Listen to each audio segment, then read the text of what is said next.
In this video, I will explain you Brewster's law in polarization. Now, this is one method of making a polarized light. So, on a refracting surface, so both should be a transparent media. This is rarer and this is denser.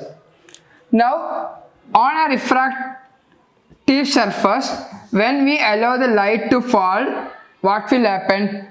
The light would refract and go in this direction, where this would be incident angle, this would be refracted angle. Sin I by sin R is equal to N2, refractive index of second media divided by refractive index of first media, N2 by N1. Right? But this is not fully refracted, a certain percentage would be reflected also if the surface is smooth. Okay, so when we have a glass surface and when the light falls on it, certain percentage of the light would reflect and go in such a way that the angle of reflection would be equal to the angle of incidence. So if this is I, this would also be I, because here the laws of reflection should hold true.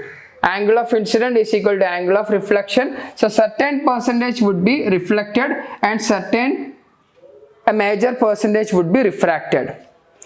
Now when we check these two light with analyzer, anyway this is an unpolarized light.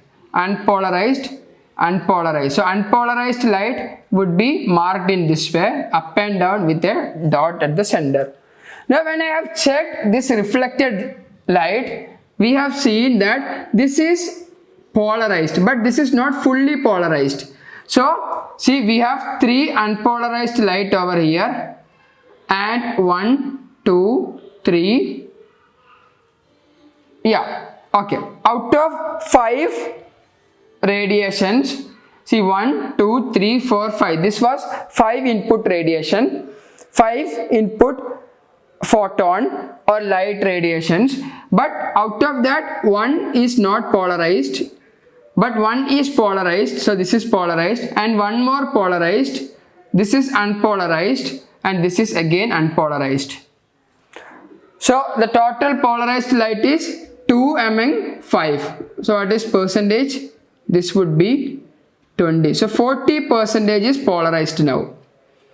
Now on increasing this value of incident angle, so this incident angle is made with normal. So on increasing the value, we have seen that this 40% is getting increased to 50%, then 60%. Then at one time, this is fully polarized.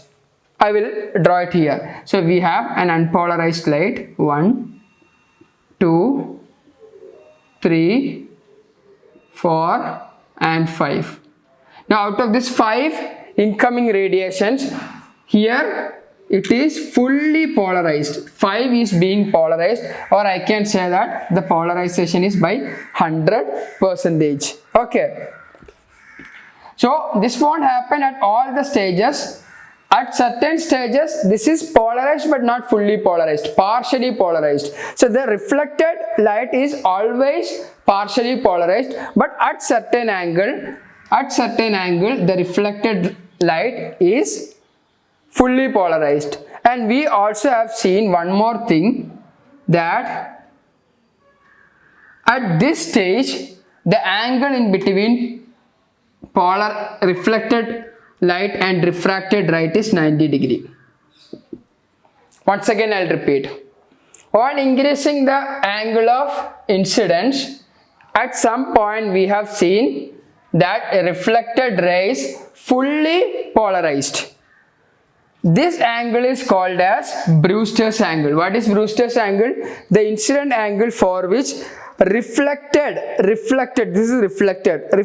light is completely polarized, 100% polarized, is called as angle of polarization. So this is angle of polarization theta p, or Brewster's angle. So I am going to make it as theta p, angle of polarization.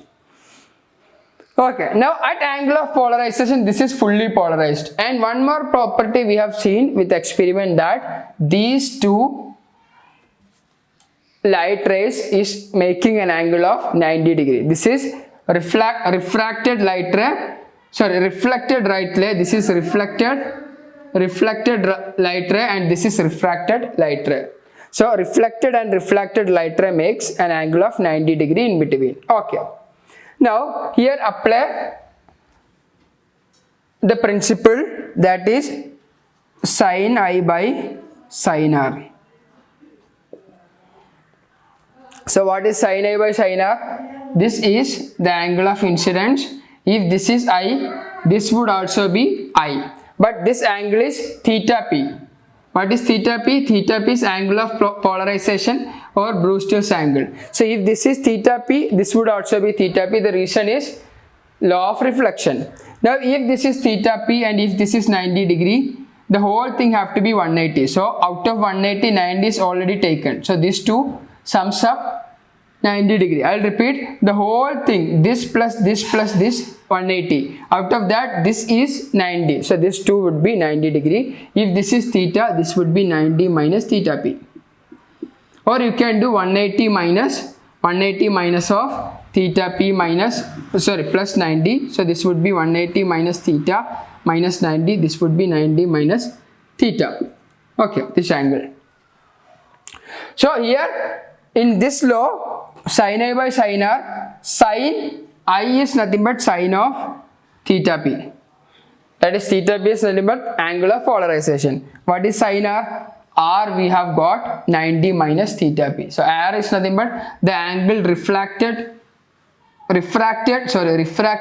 ray makes with normal. So sin of R is 90 minus theta p.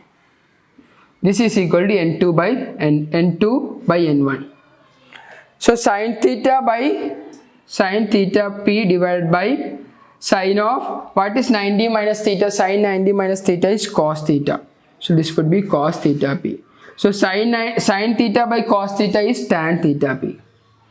Tan theta p is equal to N2 divided by N1. Or this can be written as N21. It's a very important relation.